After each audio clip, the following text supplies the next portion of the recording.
चलिए देखा जाए क्वेश्चन नंबर 4 फ्रॉम एक्सरसाइज 7.2। क्या बोला गया है? बोला गया है find the ratio in which the line segment joining the points. दो पॉइंट्स है, ठीक है ना, इन दोनों पॉइंट्स को ज्वाइन करने वाला, तो मतलब सपोज कर लेता हूँ मैं a -3, 10 10 दिया गया है। पॉइंट बी मैं सपोज कर लेता हूँ 6, -8 is divided by the point, मतलब यहाँ पे एक पॉइंट P है जिसका कोऑर्डिनेट ऑलरेडी मेंशन किया गया 1,6। तब आपसे पूछा गया कि रेशियो क्या होगा। तो देखो यहाँ पे जो हम लोग सेक्शन फॉर्मूला पढ़ा उसका अपोजिट है। पहले रेशियो दिया रहता था, कोऑर्डिनेट निकालना होता था। अब इसका उल्टा दिया गया कि कोऑर्डिनेट दिया गया है, रेशियो फाइंड आउट करना गया है, ठीक है। तो जब भी रेशियो रहेगा तो क्या करेगा, लेट द रेशियो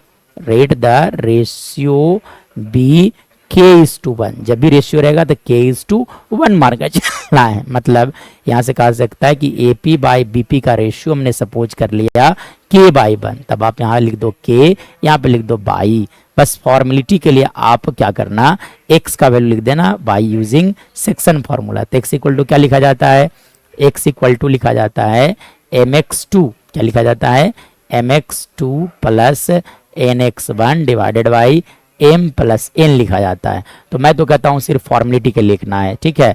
चलिए तब अब आपको क्या करना है, x कोऑर्डिनेट फाइंड आउट करना है। तो x कोऑर्डिनेट कैसे फाइंड आउट करोगे, तो इस रेशियो को मल्टीप्लाई करोगे इस x के साथ और इस 1 को मल्टीप्लाई करोगे इस x के साथ।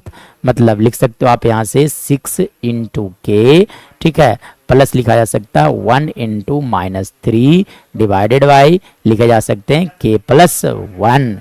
मतलब अगर मैं बात करूं तो देखो यहाँ पे पॉइंट P का x coordinate which is already given -1, तो 6k -3 डिवाइडेड बाई लिखे जा सकते हैं k प्लस 1।